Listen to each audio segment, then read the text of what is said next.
Hello everyone. આજે આપણે sickle cell અનેમિયા વિશે અભ્યાસ કરીશું. તો મિત્રો, સૌથી પહેલા ધ્યાન રાખજો કે સિકલ સેલ અનેમિયા જે એક દૈહિક રંગસૂત્રો સંલગ્ન પ્રચ્છન્ન લક્ષણ છે.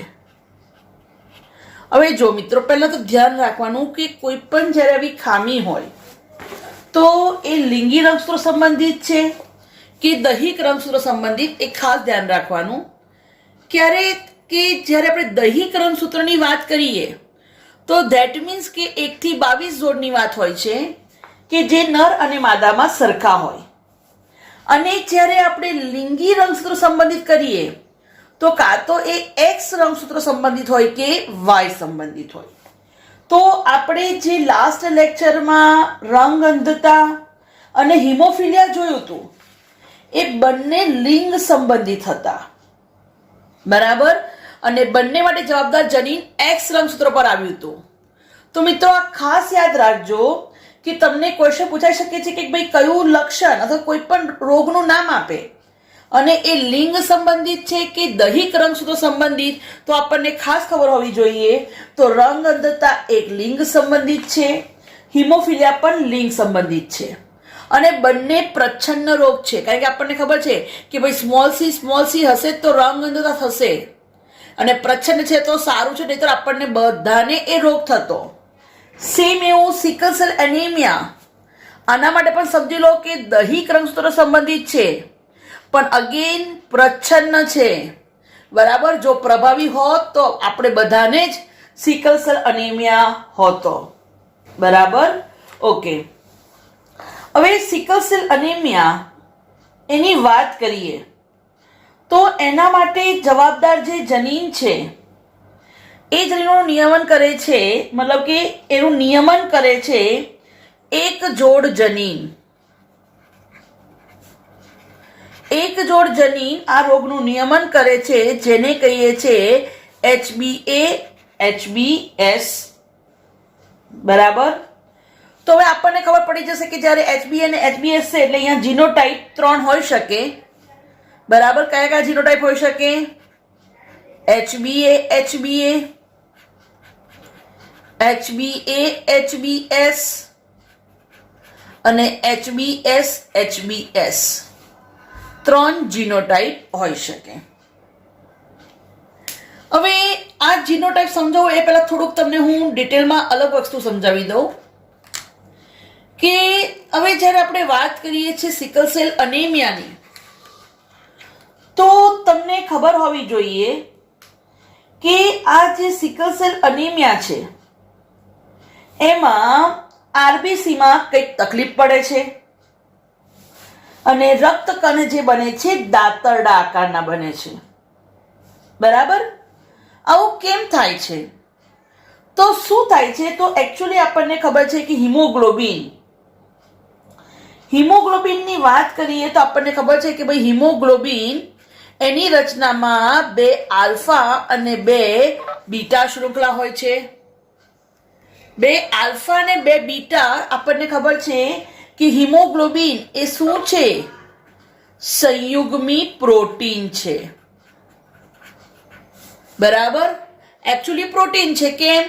તો એની રચનામાં 2 આલ્ફા પોલીપેપ્ટાઇડ ચેઇન અને 2 બીટા પોલીપેપ્ટાઇડ ચેઇન આવેલી છે, બરાબર.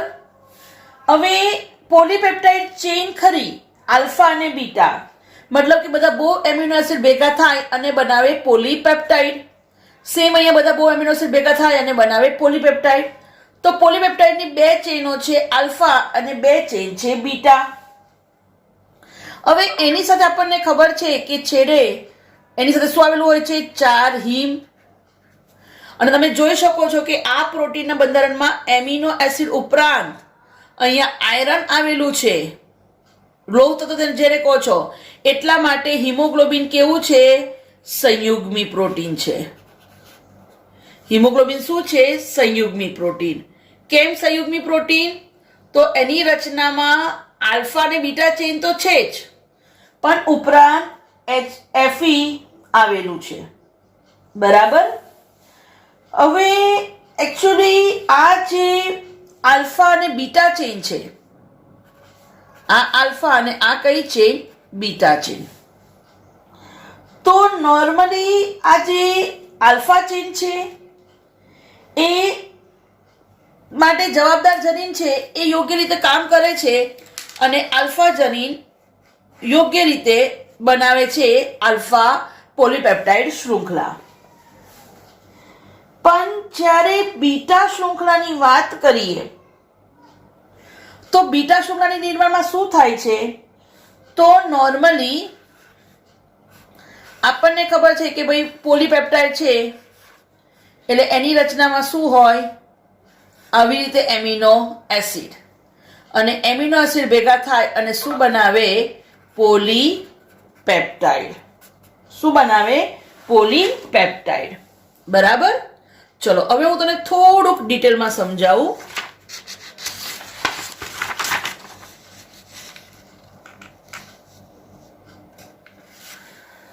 તો સમજી લો કે સામાન્ય પહેલા આલ્ફાની વાત કરીએ તો સામાન્ય HbA જનીન. બરાબર. હવે આપણને ખબર છે કે ભાઈ ડીએનએ એમાંથી શું બને? mRNA.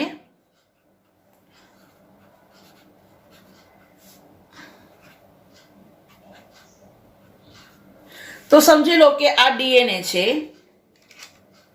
અને આ જે ડીએનએ છે એની આ શૃંખલા ટેમ્પલેટ તરીકે વર્તે છે અને એ શૃંખલાને આધારે શું બને છે?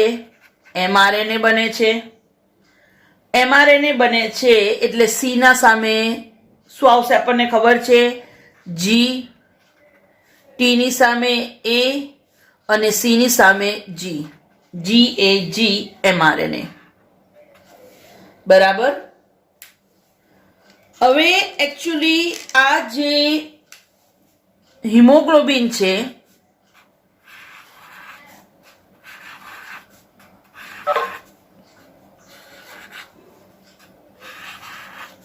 તો એમાં એમિનો એસિડ પહેલા નંબર પર વેલાઇન, બીજા પર હિસ્ટિડીન, ત્રીજા પર લ્યુસીન, ચોથા પર થ્રિયોનિન, પાંચમા પર પ્રોલિન અને છઠ્ઠા પર ગ્લુટામિક એસિડ. તો આ થશે નોર્મલ હિમોગ્લોબિનની શૃંખલા, આલ્ફા શૃંખલા. તો આલ્ફા શૃંખલામાં છઠ્ઠા નંબર પર હોય છે ગ્લુટામિક એસિડ. બરાબર.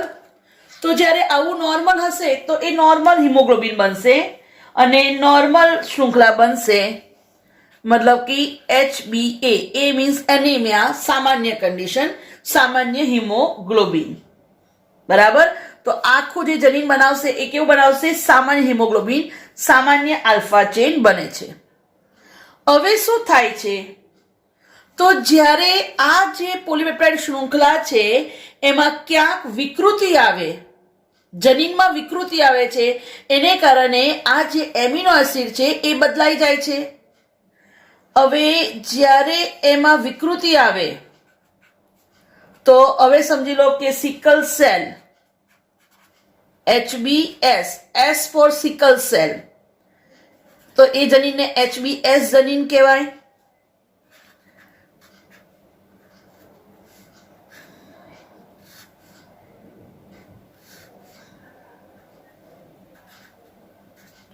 તો અગેન આ તમારી થશે ટેમ્પલેટ શૃંખલા. તો હવે એમાં જે mRNA બનશે એ બનશે GUG. તો તમે જોઈ શકો છો કે જે સામાન્ય શૃંખલા છે, સામાન્ય શૃંખલામાં છઠ્ઠા નંબર પર જસ્ટ જે CTC હતો એના બદલે એક જ ન્યુક્લિયોટાઇડનો ક્રમ બદલાયો. બરાબર. તો મિત્રો ધ્યાન રાખજો, આને શું કહેવાય? Point mutation. કેમ? જસ્ટ ખાલી એક જ પોઈન્ટમાં ફેરફાર થયો. એક જ પોઈન્ટ, આગળનું બધું જ સેમ, ખાલી એક પોઈન્ટમાં ફેરફાર થયો તો GAG ને બદલે આવી ગયું GUG. હવે જ્યારે GAG ને બદલે GUG આવી ગયો તો હવે ચલો આપણે જોઈ લઈએ એમાં એમિનો એસિડમાં શું ફરક પડે છે. તો એમિનો એસિડ પહેલો વેલાઇન, ઓકે. બીજો હિસ્ટિડીન, ઓકે. ત્રીજો લ્યુસીન, ઓકે. ચોથું થ્રિયોનિન, ઓકે. પાંચમું પ્રોલિન, ઓકે. અને છઠ્ઠા નંબર પર જે ગ્લુટામિક એસિડ હતો પણ એક ન્યુક્લિયોટાઇડનો ચેન્જ થયો તો હવે ગ્લુટામિક એસિડને બદલે છઠ્ઠા નંબર પર આવી ગયું વેલાઇન. તો આ જે પોલીપેપ્ટાઇડ શૃંખલા બની એને કહેવાય HBS peptide. S that is for sickle cell anemia, right? તો યાદ રાખવાનું જીવન. ગ્લુટામિક એસિડ ને બદલે વેલાઇન. ભૂલી ના જતા કોણ બદલાય છે? છઠ્ઠા નંબર પર ગ્લુટામિક એસિડ, એના બદલે કોણ આવી જાય છે? વેલાઇન. છઠ્ઠા નંબર પર ગ્લુટામિક એસિડ ને બદલે વેલાઇન આવે છે ત્યારે જે પોલીપેપ્ટાઇડ શૃંખલા બનવી જોઈએ એ પ્રોપર બનતી નથી. બરાબર? અને આની કારણે શું થાય છે કે પૂરતો ઓક્સિજનનું વહન ન થાય તો રક્તકણ બને છે દાંતરડા આકારના. હવે જ્યારે છઠ્ઠા નંબર પર ગ્લુટામિક એસિડને બદલે વેલાઇન બને છે તો ખરેખર ધ્યાન રાખજો મિત્રો, જે સ્પેરેડીન પ્રોટીન બનવું જોઈએ એ સ્પેરેડીન પ્રોટીન બનતું નથી. સ્પેરેડીન પ્રોટીન બનતું નથી એટલે રક્તકણ પોતાનો દ્વિઅંતર્ગોળ આકાર ગુમાવે. અને રક્તકણ કેવા બને છે? ખાસ ધ્યાન રાખજો. સિકલ ને ઇંગ્લિશ જેમાં જે સિકલ છે એનું ગુજરાતી થાય દાંતરડું. ખબર છે ને, ઘાસ ફૂસ કાપવામાં ખેતરમાં ઉપયોગ કરે મજૂરો, દાંતરડું બધું કટિંગ થાય. તો રક્તકણ બને છે દાંતરડા આકારના. હવે જ્યારે રક્તકણ દાંતરડા આકારના બને એટલે એ પ્રોપર ઓક્સિજનનું વહન કરી શકતા નથી. ઓક્સિજનનું વહન નથી કરી શકતા એટલે શરીરના કોષોને ઓક્સિજન ના મળે. ઓક્સિજન ના મળે તો જારક શ્વસન ના થાય, અને જારક શ્વસન ના થાય એટલે ઉર્જાનું નિર્માણ ના થાય. ઉર્જાનું નિર્માણ ન થાય એટલે વ્યક્તિ શું અનુભવે? થાક અનુભવે, અશક્તિ અનુભવાય. બરાબર? તો આ ખાસ ધ્યાન રાખવા જેવું છે કે ભાઈ જેને મેં અનિમિયા થયો હોય તો એ વ્યક્તિને થકાન અનુભવે છે. એનું રીઝન છે અશક્તિ. કેમ? કારણ કે ઓક્સિજનનું વહન થતું નથી. બરાબર? સેકન્ડ થિંગ, એક important NEET point of view કહી દઉં તો જેને સિકલ સેલ અનિમિયા થયો હોય, જેને સિકલ સેલ અનિમિયા થયો હોય તો મેં તમને હમણાં જ કીધું કે ભાઈ રક્તકણ કેવા બને છે? તો દાંતરડા આકારના. તો સિકલ સેલ અનિમિયા વાળી વ્યક્તિને મેલેરિયા થતો નથી. કેમ? કારણ કે મેલેરિયા જેના કારણે થાય છે પ્રજીવ પ્લાઝ્મોડિયમ. તમને ખબર છે કે આ જે પ્લાઝ્મોડિયમ છે એ પ્લાઝ્મોડિયમ ક્યાં અસર કરે છે? રક્તકણ પર. બરાબર? રક્તકણ સાથે એ જોડાય છે. પણ સિકલ સેલ અનિમિયા વાળી વ્યક્તિને તો રક્તકણ જ ઓલરેડી દાંતરડા આકારના બન્યા છે એટલે આ પ્લાઝ્મોડિયમના જે પ્રજીવ છે સ્પોરોઝોઇટ્સ એને જોડાવા માટે, પ્રવેશવા માટે જગ્યા મળતી નથી. તો આ પણ NEET point of view important question કે સિકલ સેલ એનિમિયા વાળી વ્યક્તિ એને મલેરિયા થતો નથી. બરાબર. આની અસરને કારણે થાક લાગે છે, નબળાઈ થાય છે. બરાબર. ઇવન ક્યારેક એની અસર ચેતા અને મૂત્રપિંડ, યકૃત, બરોળપણ પણ થાય છે. બીજું મિત્રો યાદ રાખજો કે આ જે સિકલ સેલ એનિમિયા છે એને ગ્લોબિનની ગુણાત્મક ખામી પણ કહી શકાય. કેમ? તો ગ્લોબિનમાં 6થા નંબર પર એનો ગુણધર્મ બદલાઈ ગયો એટલે એને ગ્લોબિનની ગુણાત્મક ખામી પણ કહેવાય. બરાબર. હવે થોડુંક ફરી આગળનું જોઈ લઈએ. તો હવે તમને ખ્યાલ આવી ગયો કે ભાઈ સામાન્ય હિમોગ્લોબિન માટે જવાબદાર છે HbA. બરાબર. તો હવે ખાસ ધ્યાન રાખજો કે જે HbA જણી ધરાવતી હશે એ વ્યક્તિ કેવી હશે? સામાન્ય. તો S એટલે સિકલ સેલ એનિમિયા. તો જેનામાં HbS જનીન હશે એ વ્યક્તિ એને શું હશે? સિકલ સેલ એનિમિયા એનાથી પ્રેરાતી હશે.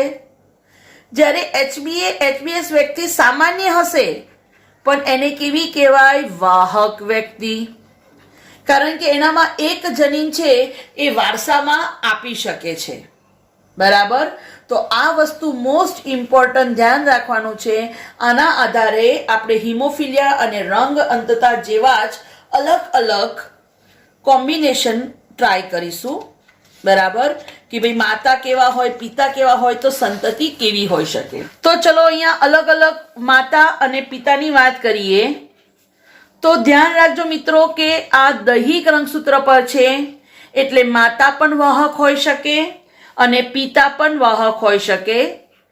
તો આપણે અલગ અલગ કોમ્બિનેશન કરવાના છે. તો પહેલું કોમ્બિનેશન જોઈએ કે જેમાં માતા વાહક છે અને પિતા પણ વાહક છે. અહીં હું માતાને બતાવું છું રેડ પેનથી. તો વાહક માટે બંધારણ થશે HbA, HbS. તો સેમ પિતાનું પણ વાહક છે તો એનું પણ બંધારણ થશે HbA, HbS. હવે એની શક્યતાઓ જોઈએ. તો HbA, HbA, HbA, HbS, HbS, HbA અને HbS, HbS. બરાબર. તો જુઓ પહેલા લખીએ આ HbA તો પિતા એનું પણ HbA. ચલો માતા HbA તો પિતા HbS. માતા HbS પિતા HbA. માતા HbS પિતા HbS. Is it okay?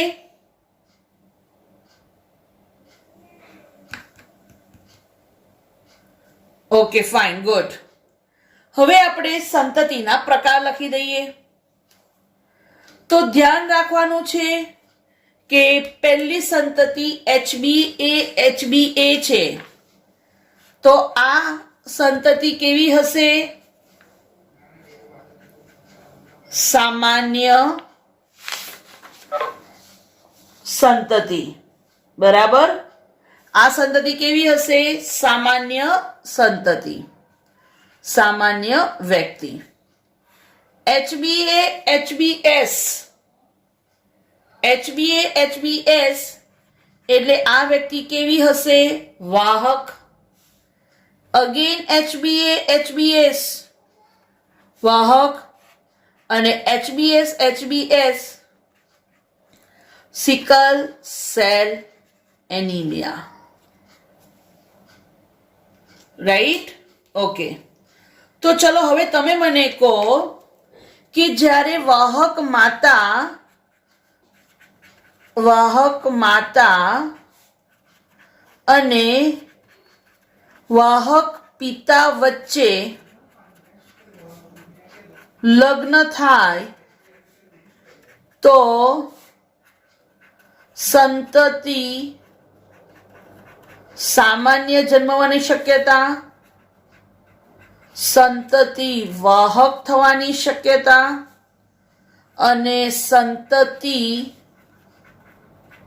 અસરગ્રસ્ત મતલબ કે સિકલ સેલ એનિમિયા થવાની શક્યતા કેટલી? ચલો, સંતતિ સામાન્યની શક્યતા મને કહેશો તમે? Very nice, 25%. 4 છે, 25% ભાગ કરી દો તો સામાન્ય 25%. ચલો, વાહક સંતતિની શક્યતા વેરી નાઇસ 50%, 25 અને અસરગ્રસ્ત આટલા રહ્યા 25%. ઓકે ફાઇન, બરાબર. તો જુઓ મિત્રો, અહીંયા વાહક માતા વાહક પિતા લીધું. આવા ઘણા બધા કોમ્બિનેશન શક્ય બનશે. હજુ હું તમને એક એક્ઝામ્પલ લઈને બતાવું.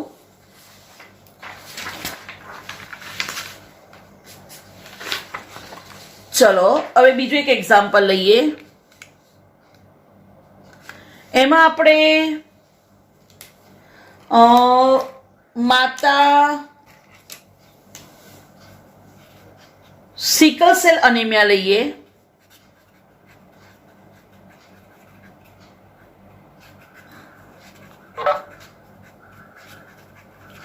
અને પિતા આપણે લઈએ સામાન્ય. ઠીક છે?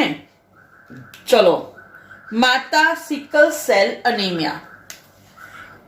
હવે માતા સિકલ સેલ અનેમિયા છે એટલે એનું જનીન બંધારણ થશે HbS. બરાબર. પિતા કેવા છે? સામાન્ય. તો એનું જનીન બંધારણ થશે HbA. હવે જો માતામાં તો એક જ જન્યુ થશે HbS, કારણ કે બંને જનીન સેમ છે. અને પિતાની વાત કરીએ તો એમાં HbA મતલબ કે એક જ જન્યુ થશે HbA. તો જે સંતતિ છે આ બધી જ સંતતિ એક સરખી મળશે HbA HbS, મતલબ કે બધી જ સંતતિ કેવી હશે? 100% વાહક. ખ્યાલ આવી ગયો? બરાબર. તો ખાસ ધ્યાન રાખજો મિત્રો, આવા સમ્સ ખાસ પૂછાઈ શકે છે. ચલો, હવે એક લાસ્ટ એક્ઝામ્પલ લઈ લો.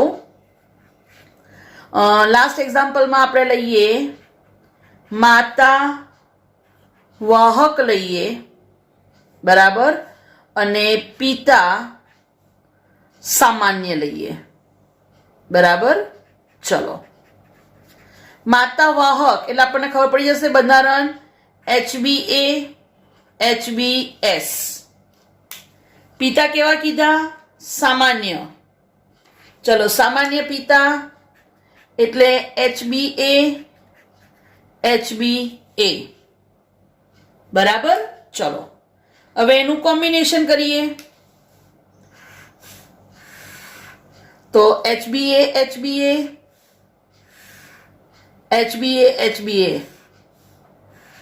HbS HbA અને HbS HbA. બરાબર. તો જોઈ લો, HbA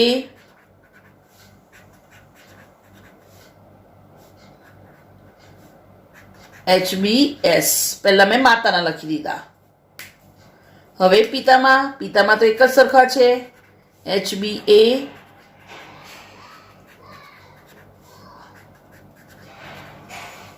બરાબર. Okay, is it okay everyone? Mummy આ ટાઈમને ટ્રાય કરતી હતી. તો HbA હશે તો કેવી વ્યક્તિ થશે? સામાન્ય વ્યક્તિ થશે. બરાબર.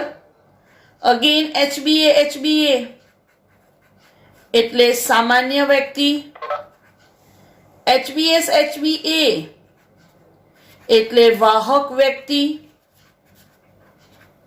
અને અગેન વાહક વ્યક્તિ. તો જ્યારે માતા વાહક અને પિતા સામાન્ય હોય ત્યારે તમે જોઈ શકો છો કે હિમોફિલિક સંતતિ થતી નથી. બરાબર. અને સામાન્ય સંતતિ થવાની શક્યતાઓ 50% અને વાહક સંતતિ થવાની શક્યતા પણ કેટલી રહેલી છે? 50%. બરાબર. ખ્યાલ આવ્યો મિત્રો?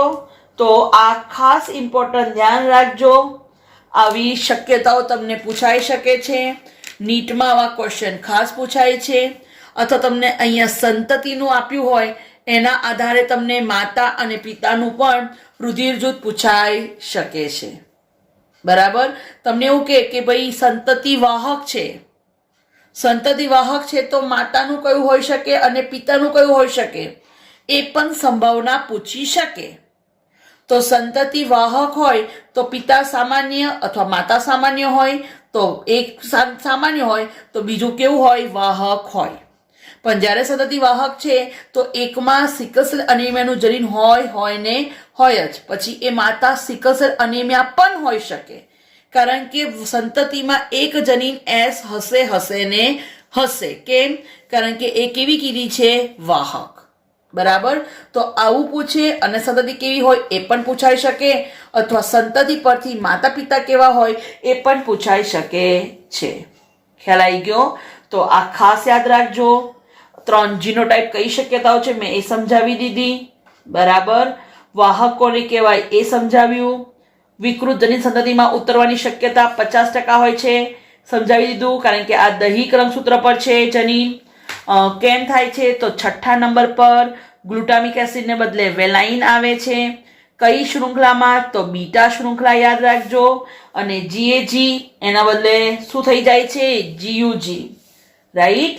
ઓકે. અને આવું જ્યારે થાય તો ઓક્સિજનની ઉણપમાં રક્તકણ કેવા બને છે? દ્વિઅંતરગોળ આકાર ગુમાવીને બને છે દાંતરડા આકારના. રાઈટ? તો આ થયું આપણું સિકલ સેલ એનિમિયા. હવે જુઓ સ્ટુડન્ટ્સ, તમે દરેક અલગ અલગ કોમ્બિનેશન કરી શકો છો. જેમ કે સામાન્ય પિતા, વાહક માતા, વાહક પિતા, સિકલ સેલ એનિમિયા પિતા, સિકલ સેલ એનિમિયા માતા. ઘણી બધી શક્યતાઓ છે. તો તમને એના પરથી સંતતિ કઈ હશે એનું તો આવડશે. પણ ધારો કે તમને એવું પૂછે સંતતિ આપી છે અને એના માતા કે પિતાનું કયું બંધારણ હોઈ શકે અથવા માતા પિતા કેવા હોઈ શકે, તો તમે એ પણ શોધતા હું શીખવાડી દઉં. જેમ કે હું એવું કહું છું કે સંતતિ વાહક છે. સંતતિ કેવી છે? વાહક. ચલો, વાહક સંતતિ પરથી તમને માતા અને પિતાનું બંધારણ પૂછે તો કેવી રીતે કરશો હું તમને એ શીખવાડું છું. ઓકે. હવે પહેલું તો સંતતિ વાહક છે એટલે તમે વિચારી લો કે વાહક માટે બંધારણ કયું હોય? HbA-HbS. બરાબર. મતલબ કે એક પિતામાંથી જો HbA આવશે તો માતામાંથી શું આવશે? HbS. અથવા તો માતા અને પિતા, વોટેવર, વાંધો નથી. તો ઇન શોર્ટ સમજી લો કે આ પિતા છે અને આ માતા છે. રાઈટ? તો પિતાનું બંધારણ જનીનનું એવું હશે કે જેમાં એક HbA હશે અને માતાનું બંધારણ એવું હશે કે જેમાં એક HbS હશે. તો HbA તો ફિક્સ જ છે. તો HbA સાથે બીજું શું હોઈ શકે?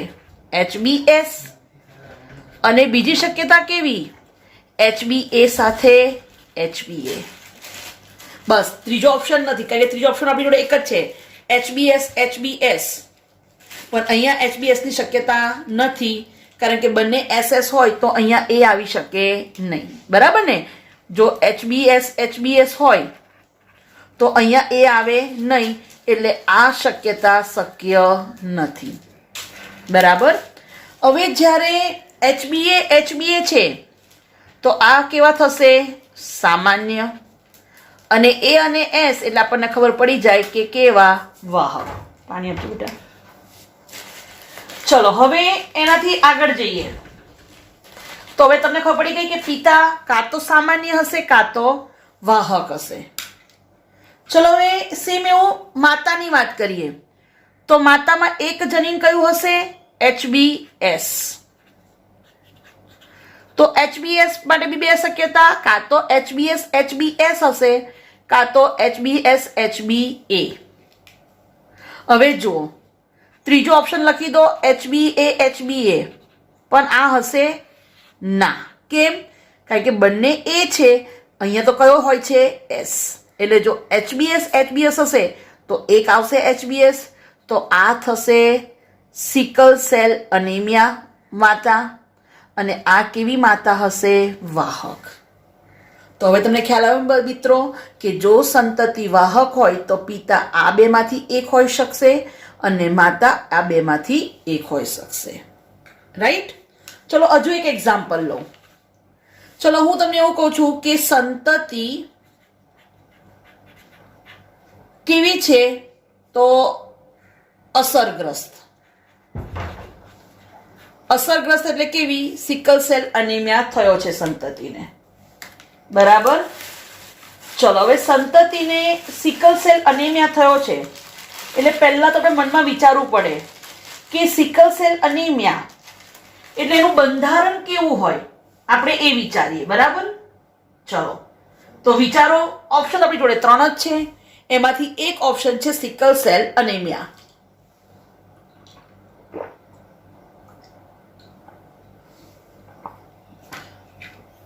તો સિકલ સેલ અનેમિયા એટલે તમે સમજી શકો છો કે એનું બંધારણ થશે HBS HBS.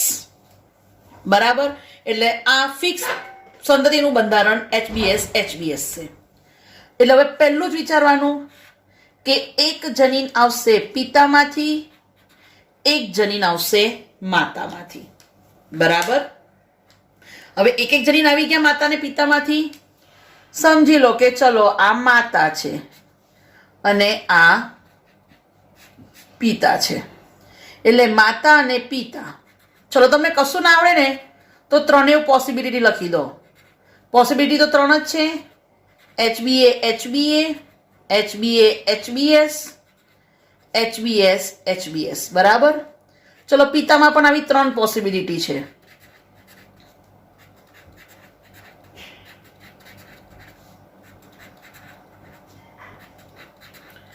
રાઈટ? હવે જુઓ કયું પિતાનું અને માતાનું હશે એ નક્કી કેવી રીતે તમે કરશો? તો કોઈ બી માતાનું બંધારણ જનીનનું એવું હોવું જોઈએ કે જેમાંથી HBS એક વારસામાં આવવું જોઈએ. હવે જો અહીંયા તો HBA HBA છે એટલે આ પોસિબલ નથી. ચલો અહીંયાથી HBS આવશે એટલે આ પોસિબલ છે. આ હશે તો એક HBS મળશે તો આ પોસિબલ છે. તો માતા કાં તો વાહક હોઈ શકે અથવા રોગિષ્ટ હોય એટલે કે સિકલ સેલ અનેમિયા હોય. ચલો હવે અહીંયા કયું બંધારણ જોઈએ છે વારસામાં? HBS. તો અગેન આ નહીં હોય. ખબર પડી કેમ? કારણ કે પિતામાં હશે તો બટ્ટાઓ સંતતિમાં જશે ને. અહીંયા તો પિતામાં જ જનીન નથી તો સંતતિમાં નહીં હોય, તો પિતા ક્યારેય સામાન્ય નહીં હોય. તો પિતા કેવા હશે? કાં તો વાહક હશે કાં તો સિકલ સેલ અનેમિયા હશે. કેમ? જો આ જનીન બંધારણ હશે તો આ જનીન, અને આ હશે તો બેમાંથી કોઈ પણ એક જનીન વારસામાં ઉતરશે. ખ્યાલ આવી ગયો? તમે બીજા પણ ઓપ્શન કરી શકો છો. આ મેં તમને સમજાવી દીધું કે ભાઈ સંતતિ પરથી પણ તમને પૂછે તો તમને આવડવું જોઈએ. બરાબર? હવે આ 2 ઓપ્શન આપ્યા તો હવે ત્રીજો રહ્યો. સમજી લો કે સંતતિ અહીંયા તમને વાહક બતાવી, અહીંયા સંતતિ તમને અસરગ્રસ્ત બતાવી. ચલો હવે આપણે લઈ લઈએ સંતતિ સામાન્ય. સંતતિ કેવી લીધી છે? સામાન્ય. ચલો સામાન્ય માટે ખબર પડી ગઈ શું હશે જનીન બંધારણ? HBA HBA. ચલો એટલે નેક્સ્ટ સ્ટેપ તમારે જવાનું કે એક પિતામાંથી HBA તો માતામાંથી HBA. આવડી ગયું? ચલો હવે આનાથી ઉપર એક સ્ટેપ જઈશું. સમજી લો કે આ પિતા છે તો આ માતા. તો પિતાનું જનીન બંધારણ એવું હોવું જોઈએ કે જેમાં HBA હોય. તો એ કાં તો HBA HBA હશે કાં તો HBA અને HBS હશે. જો HBS નહીં હોય, સાચી વાત ને, કારણ કે S હોય તો આ જન્ના ઉતરે વારસામાં. તો એવું જ માતા માટે પણ બે ઓપ્શન, HBA HBS અને HBA HBA. ખ્યાલ આવ્યો છોકરાઓ? તમને હું ફરી બતાવી દઉં કે મેં કેમ HBS HBS ના હોય. કારણ કે આમાંથી જનીન S ઉતરશે, એ નહીં ઉતરે. બરાબર? એટલે કાં તો પિતાનું AS એટલે કે વાહક હશે, કાં તો A એટલે સામાન્ય હશે. તો માતા પણ વાહક અથવા તો સામાન્ય. ખ્યાલ આવી ગયો? તો મેં તમને આ પણ ઓપ્શન આપી દીધા કે સંતતિ હોય તો માતા અને પિતા કેવા હોઈ શકે એવું કહું છું મિત્રો. તો આપણે એ ઓપ્શન પણ શોધી શકીએ જે ફ્રીક્વન્ટલી MCQ માં પૂછાય છે. Okay, thank you.